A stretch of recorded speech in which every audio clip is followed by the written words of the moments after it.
ಧರ್ಮಸ್ಥಳ ಗರ್ಭಗುಡಿ ರಹಸ್ಯ. ಧರ್ಮಸ್ಥಳವನ್ನ ಹಿಂದೆ ಕುಡುಮ ಅಂತ ಕರೆಯಲಾಗ್ತಾ ಇತ್ತು. ಇಲ್ಲಿರುವ ನೆಲ್ಯಾಡಿ ಬೀಡು ಅನ್ನುವ ಪ್ರದೇಶದಲ್ಲಿ ವೀರಮಣ್ಣ ಪೇರ್ಗಡೆ ಮತ್ತು ಅಮ್ಮಾದೇವಿ ಬಲ್ಲಾಳಿ ಎಂಬ ಜೈನ ದಂಪತಿಗಳಿದ್ರು. ಒಮ್ಮೆ ಧರ್ಮ ದೇವತೆಗಳು ಇವರ ಮುಂದೆ ಪ್ರತ್ಯಕ್ಷ ಆಗಿ ಈ ಸ್ಥಳದಲ್ಲಿ ದೇವಾಲಯ ನಿರ್ಮಿಸುವಂತೆ ಹೇಳ್ತಾರೆ. ಇದೇ ಕಾರಣಕ್ಕೆ ಒಂದು ದೇವಾಲಯವನ್ನ ಕೂಡ ಕಟ್ಟಲಾಗುತ್ತೆ. ನಂತರ ಸುಮಾರು ಕ್ರಿಸ್ತಶಕ 1513ರಲ್ಲಿ ದೇವರಾಜ ಹೆಗ್ಗಡೆಯವರು ಈ ಸ್ಥಳವನ್ನ ಧರ್ಮಸ್ಥಳ ಅಂತ ಕರೀತಾರೆ. ತಮ್ಮ ನಾಯಕತ್ವದಲ್ಲಿಯೇ ನೋಡಿಕೊಳ್ತಾರೆ. ಇದೇ ಸಮಯದಲ್ಲಿ ಉಡುಪಿಯ ವಾದಿರಾಜ ಸ್ವಾಮಿಗಳು ಸುಬ್ರಹ್ಮಣ್ಯ ದೇವಸ್ಥಾನಕ್ಕೆ ಯಾತ್ರೆಯನ್ನು ಕೈಗೊಂಡಿರುತ್ತಾರೆ.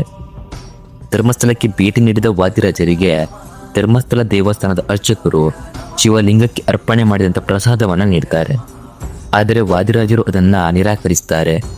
ಕಾರಣ ಕೇಳಿದಾಗ ವಾದಿರಾಜರು ಹೇಳ್ತಾರೆ, ನಾನು ಈ ಗರ್ಭಗುಡಿಯ ಶಿವಲಿಂಗವನ್ನ ನೋಡಿ ವಿಚಲಿತನಾಗಿದ್ದೇನೆ. ಈ ಶಿವಲಿಂಗವನ್ನ ಸರಿಯಾಗಿ ಪ್ರತಿಷ್ಠಾಪನೆ ಮಾಡಿರದ ಕಾರಣ ಇದರಲ್ಲಿ ಏನೋ ದೋಷ ಇದೆ.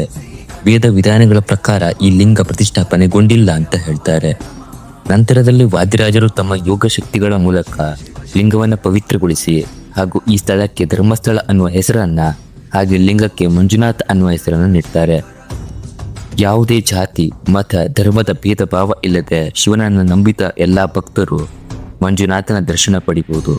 ನೆನಪಿರ್ಲಿ, ಧರ್ಮಸ್ಥಳ ಯಾವುದೇ ಖಾಸಗಿ ಸ್ವತ್ತಲ್ಲ.